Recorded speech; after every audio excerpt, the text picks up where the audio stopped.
Okay, good morning and good day, grade 7. So, we are now in lesson 10. So, making the house livable. Okay. So, week number 6. Okay, so our objective for this week, at the end of the lesson, the student should gain understanding and appreciation on what makes a livable house. This video is for educational purposes only. Uploading it online or any social media platform is not allowed. Okay, so let's define first the following terms. Number 1, the livable. So, it is a worth living, enjoyable, or fit to live in. Diba? Livable man siya. Happy ka, enjoy ka, ana. Magstay. Okay. Number 2, order. So, ano man ang order?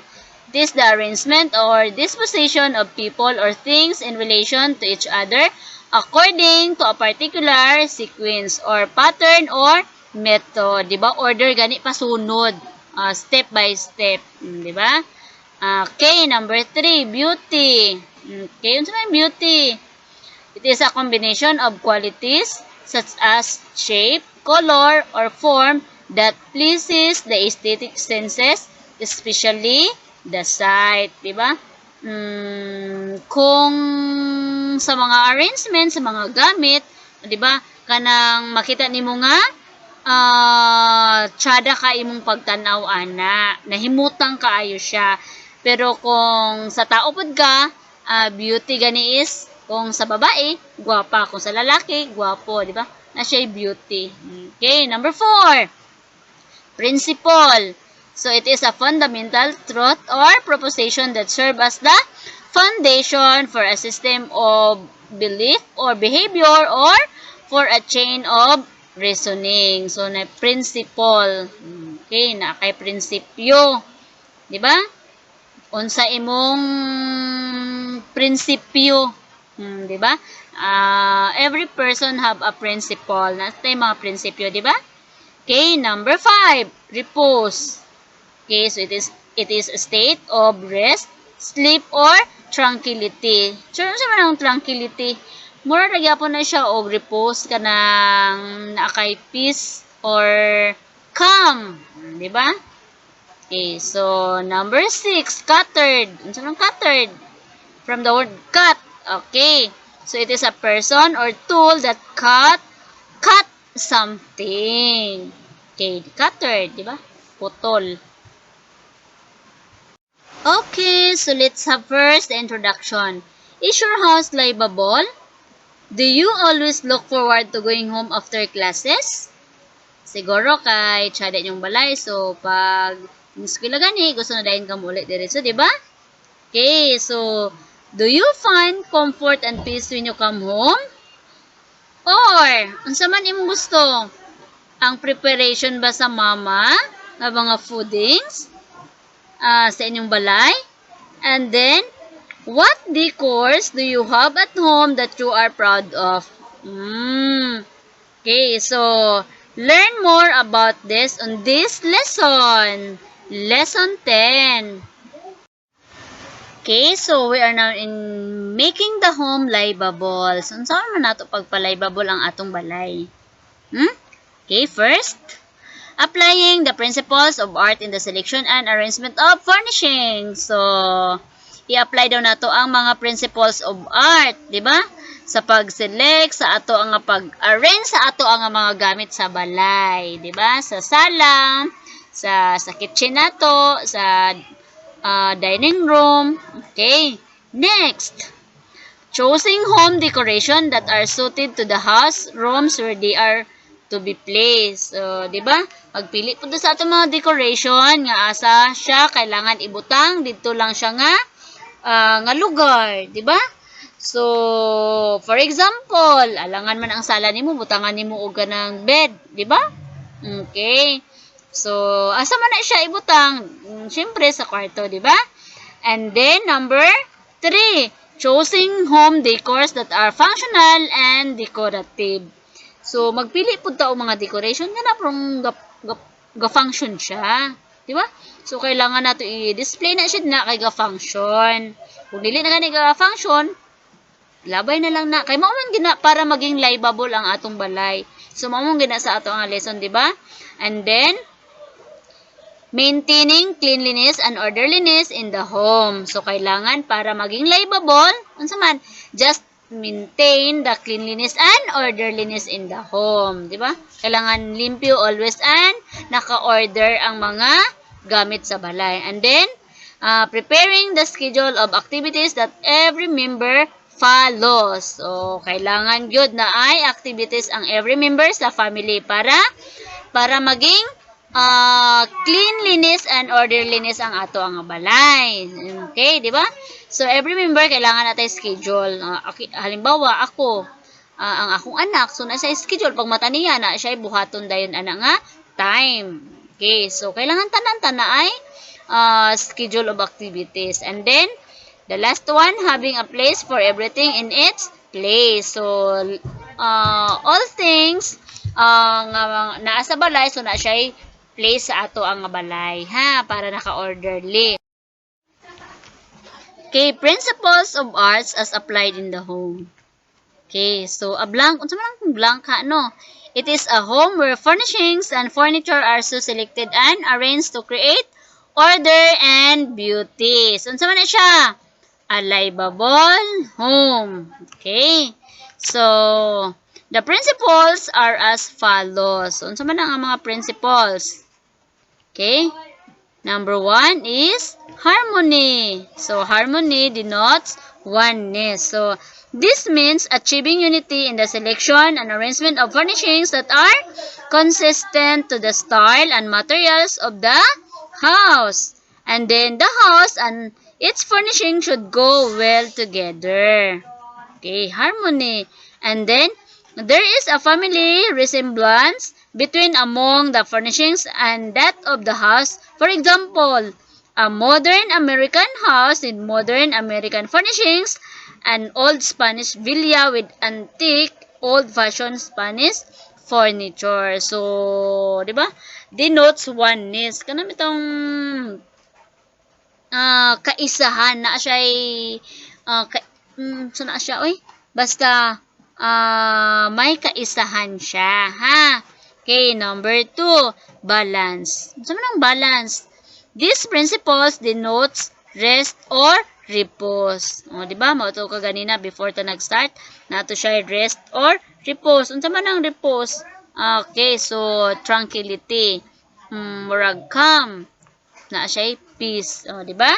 Okay, so this means that any arrangement, whether changing pictures or arranging a furnishings in a living room, should result to a balance arrangement. So, kailangan balance ang imong pag-arrange. Okay, so this can be simply illustrated as the one below. Okay, so lampshade na, di ba? And then, lampshade pod sa pikas. Unsa man dayon? Okay, and the center is the flower base. So, unsa man siya imong tan-aw? Balance, di ba? So, unsa man siya nga balance?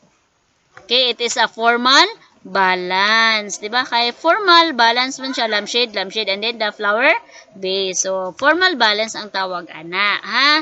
With 7. Okay, so informal balance. So, unsa man informal balance? Ano man? Kaya di ba dili siya formal, kaya sa pikas is the lampshade and the other side is the book file. So, unsa man siya?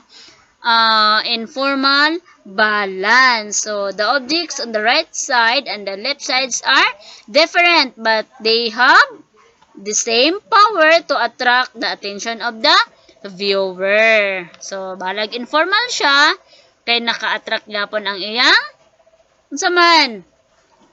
Unsa? Attention sa mga tao.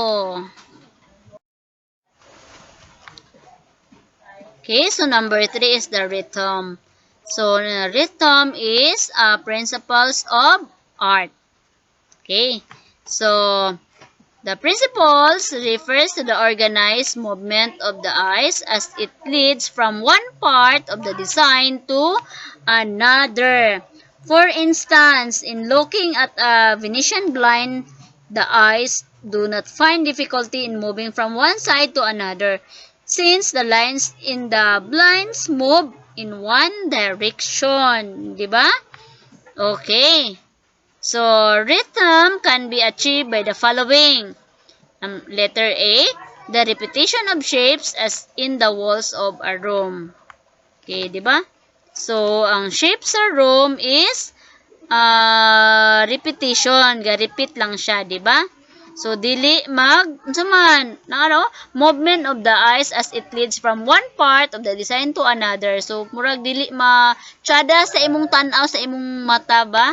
Kung mga pare-pareho lang og mga design. So, nasabtan lang, grade 7, ang rhythm. Okay. Okay, letter B. The progression of size as in cloth design. For example, di ba? Ang design sa cloth niya. And then, the size ay nga cloth. Okay.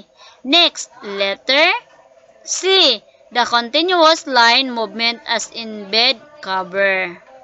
Okay, for example, continuous line movement. Okay, di ba? Kaya dire-diretso lang iya nga line. Letter D. The radiations when lines move out from a center or axis similar to an umbrella. So, for example, radial balance. When major parts of the garment design radiate from the central part of the garment creating a sunburst. Diba? Mura siyang sun nga kapag gawas ang iya nga mga lines. So, nasabtan lang, mauna siya ang radiations or the radial balance. Okay, so number 4, the emphasis. So, this principle refers to the movement of the eye from the most important part of an arrangement to the least important. So, it is important to remember that the amount of emphasis in an arrangement should be restrained. So, keep it simple. Diba? Should be the rule. Diba? Okay. So, there are several means by which one may create emphasis or attract attention, and the most important of these are letter A, by grouping objects. Diba? So, igrupo-grupo lang ang object from smallest to the biggest. Diba? Biggest. Okay. Then, the letter B, by the use of contrasting colors. Okay. For example, diba, makita nimo na ay yellow, na apoy pink. So, diba, mas tada imong tanaw pag nag-contrast ang color. Okay, and then the letter C, by highly decorating the object. So, simple lang siya, tapos imo lang siyang i-decorate para mas tsada siya tanawon. Okay? Okay, another example is letter D, by having sufficient yet plain background that includes space around object. For example, atong object is that tree, ang kahoy, diba? So, plain ang iyang background. So, pag plain gani, so mas tsada siya tanawon, diba? And then, the letter E, by using unusual lines, shapes, and sizes. Okay. For example, ansa man mga lines, dinha. Diba? Straight line, apoy naka-horizontal line, okay. Vertical line, okay. So, mga shape sa bangko, diba? Na-circle, na-square, rectangle. And then, the sizes. So, may big and small sizes. Okay, so number 5 and the last, proportion. So, this principle relates to space relationships. Okay, so we are talking about the space relationship. Okay, for example, big furniture arranged in a living room with a wide space created good proportion. So, for example, big furniture, tapos i-arrange po dyan sa wide nga space. So, na siya good proportion. Another, small furniture arranged in a small living room also makes up good proportion. Nga naman, for example, small syempre ang imo mga furniture, kanang mga bangko. So, i-arrange po nimo siya sa inyo nga small living room or sa inyo nga balcony, di ba? Kung naamoy balcony, so kailangan gamay po nga furniture inyong i-arrange. Okay. And then, when two or more things are put together, proportion is established. Okay. So, another, large flowers arranged in a small vase created bad proportion. So, di ba? Bad proportion. Nag-gets ninyo? Tungod kay, big ang inyong mga flowers. Daghan yung flowers, tapos i-arrange lang siya sa gamay nga flower base. So, dili siya bagay, di ba? Bad proportion. And then, but when these flowers are arranged in a large vase, so, the good proportion is established. So, kailangan kung dako imong flowers, dako pa din yung flower base. So, proportion can be found in houses, windows, doors, cabinets, fences, ceiling, and furnishings in the house in relation to the space available. So, good proportion creates beauty and comfort, while bad proportion is confusing, congested, and disturbing. Diba? Nakadisturbo lang na sa imuhang pananaw kung ang inyong mga dili proportion ang inyong mga gipang decorate sa inyong nga balay. So, nasabtan? Okay. Okay, next, suggested guidelines in selecting and arranging furniture and furnishings. So, unsa man nga mga guidelines? Number 1, in selecting furnishings for the home, choose the style that revolved around a common theme. So, di ba? Informality, comfort, and simplicity should characterize the choice of style that can be modern and contemporary, antique or indigenous or native. Okay, so muna inyong piliin yung mga furniture. Okay, next, number 2. Furniture should be chosen for beauty, usefulness, workmanship, and comfort, di ba?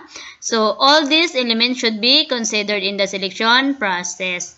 Always consider the intended purpose of every furniture as well as its decorative value in the room.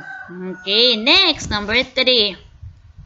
When arranging furniture in groups, see to it that they are related to one another in terms of unity in the line, texture, scale, and color. So, kung mag-arrange na mo, kailangan unsa man siya related to one another. So, ang iyang mga line, texture, scale, and scale in color. Alangan mag-isagol-sagol, di ba? Alangan i-mix na nimo, di ba? So, mas pangit na naawon. So, kailangan arrange og tarong. Okay, number 4. Furniture must not block passageways. So, large pieces are recommended to be placed parallel to the wall. Okay, for example, ang inyong bintana is gamay. Ayan, so, alangan ang imong table dahil din na ibutang sa imong window is dako, diba? So, black siya, di ba? So, kailangan kung gamay yung window, gamay po ng inyong nga table ibutang, di ba? Okay, nasabtan lang. Okay, next, number 5. Plan the arrangement of furniture and furnishing in the room in accordance to the activities and habits of family members. An example of this is having furniture and furnishing in specific areas for reading, studying, viewing TV, listening to music, and singing, and conversing. Siyempre, naamoy lahi-lahi ang mga furniture kung mayaman mo. Diba? Kung mga arangan ka, ayaw mo. So, lahi-lahi po ang inyong mga furniture sa inyong balay. Lahi ang sagatan aul sa TV, sa sala, lahi po ang sa inyong studying, di ba? Kung asa mo mag-study, so dito lang po siya. And then sa inyong reading, sa inyong listening to music, and then sa inyong conversation. So lahi-lahi para unsa man, para naka-arrange og tarong og naka-orderly, di ba? Okay. Next is the specific furnishing for the rooms. Okay, so as you enter a room, it is the furniture and its arrangement that extend a warm and friendly greeting. Okay, order and beauty that are essential to any room depends on the furniture and the furnishings that are arranged in it. So, here are the specific furnishing for each room. Okay, first, the living room should have, okay, unsa man naa sa inyong living room? Be? Okay, letter A, attractive curtain and flowers. Siyempre, sa living room, di ba? Sa inyong sala. Okay, next. Plenty of books and magazines. Di ba? Kaya kung namin mga bisita, so, while gahulat sa iyang kinahanglan, so, pwede siya magbasa-basa ng mga books and then the magazines. Okay. Next, the comfortable chairs and a coffee table. So, kung madugay-dugay pa nimo siya may entertain, so pwede pa nimo siya ipalingkod. O, di ba? Comfortable kaysa sa bangko. Ngayon, ginalingkodan. And then, coffee table. And then, the last one is a center of interest. So, na siya center of interest ang inyong living room. Kapag sulod, wow! Okay. So, depende sa inyong ipang design nga center of interest. Di ba? Okay. Next, the dining area must have, unsa man sa inyong dining area? Okay, letter A, a dining table in the middle of the room for convenience. Siyempre, ang dining table naa sa tunga. Pero ang kami, kay gamay among balay, o okay, so naa sa daplin para dili magsinamok sa tunga. Di ba? Kay gamay raman among balay. Okay, next, a divider to separate the dining living rooms of your home. Okay. So, siguro sa mga arangan, sa mga mayayaman, sa may mga kaya, so naanay mag-separate nga divider. Pero pag wala, di ba? Kami wala man good me divider to separate kay gamay laman ang balay. And then third, a sideboard with a china cabinet. Okay.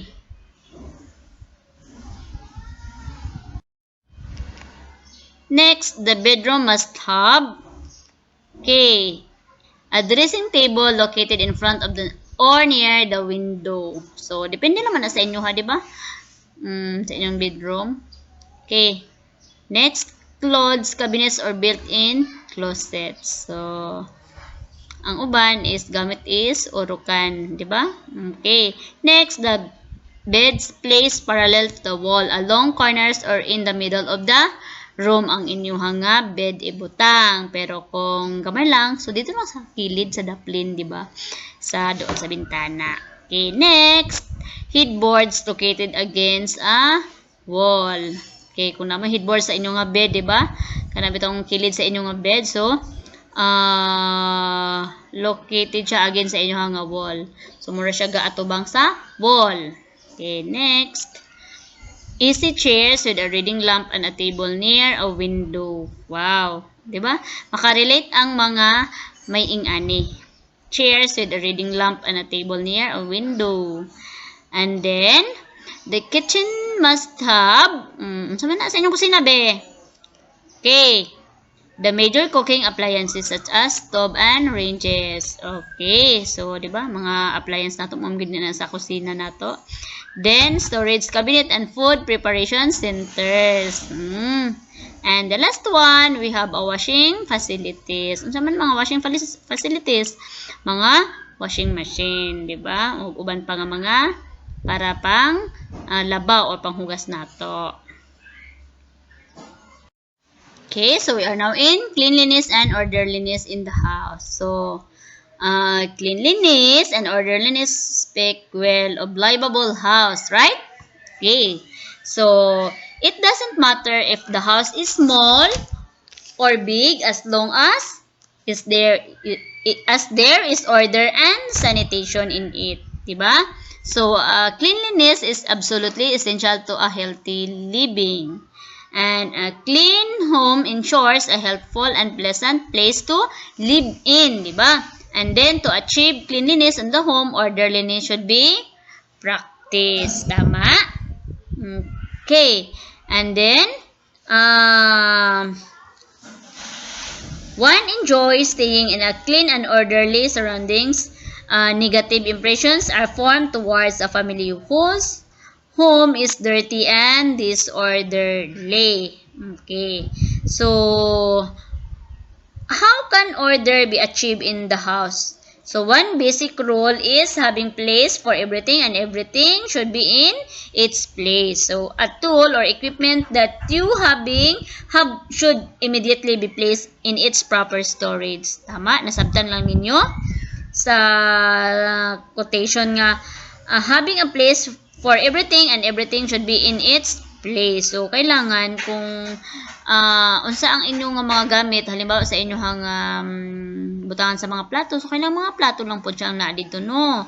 Ano man, looking for misplaced articles waste a lot of time, di ba? Kaya kung alangan kung nasa inyong platuhan, tapos mangita ka dito sa inyong basuhan, di ba? Sa inyong mga butangan sa inyong mga baso, sabtan lang ninyo, or sa inyong kabinet, di ba? So, kailangan inyong kabinet na ay mga butanganan nga lahi-lahi, di ba? Na ay mga pantalon, na ay mga skirt, na ay mga underwear, mga kuan, and everything, di ba? So, kailangan na ay orderly siya. Kaya para kung mangita ka og isa ka gamit, dili unsa man ma-waste ang imong time og sigig pangita. So, nasabtan lang ninyo, cleanliness and orderliness.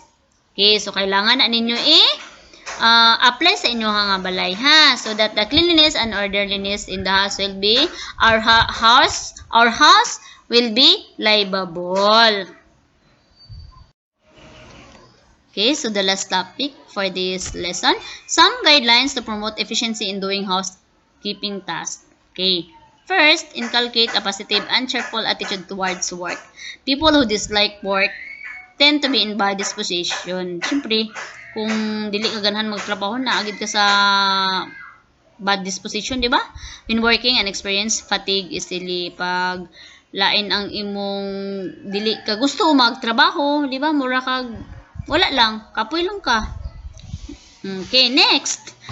Develop the habits of orderliness and cleanliness, di ba? So once the habit has been developed, it becomes easy to do the job because it is already part of one's daily routine, di ba? Tama?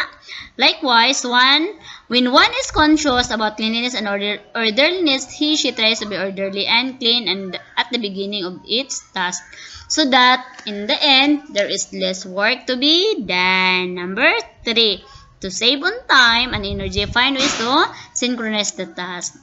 Okay. To synchronize means to do 2 or more related tasks at the same time. For instance, it is possible to do sweeping of the floor and dusting the furniture at the same time. Tama? Can you clear the work table as you prepare the vegetable? Related tasks are usually grouped based on the relationship with each other. An example is that related tasks on food preparation and cooking. So, nakapasunod ang imuha nga trabahoon. Then, number 4, dovetail work whenever possible. So, dovetailing means combining 2 or more tasks at the same time. So, this is also one way of saving time and energy. For example, include mixing soap and water for washing dishes. Then, number 5, apply the principle leaving any part thereof. So this means eliminating one process so that there are fewer steps to work on. For example, using liquids, waxes will not need scrubbing the floor because the floor gets shiny when we just polishing. Okay. Number 6 and the last, remember these mottos as you work. Okay, so first motto, a place for everything and everything in its place. So, motto siya kaganina, di ba? So, kailangan ang imong mga butanganan nagay place sa inyong nga balay. And then, letter B, clean as you work. So, while go-work ka, mag-clean food ka, di ba? For example, sa imuhang table, kung naa ka sa imuhang table. Siyempre, while you are working, try to clean, di ba? Para dili na ka maulahi og ulion niya kung mag-uli ka, di ba? Kung naa sa work di mo. Og naapod ka sa inyo nga balay, wala ka galingkod sa table ninyo halimbawa. So, clean your table, di ba? Next, letter C. Clean as you go. Di ba? So, before you leave, di ba? So, kailangan imuhang limpyuhan, di ba? Asa may makakita na nga mga moto, di ba? Na siya sa 7-Eleven. Gina-post dito na clean as you go. So, kailangan ihipuson mo imong mga basura. Iha ka lakaw. Okay? Nasabtan lang?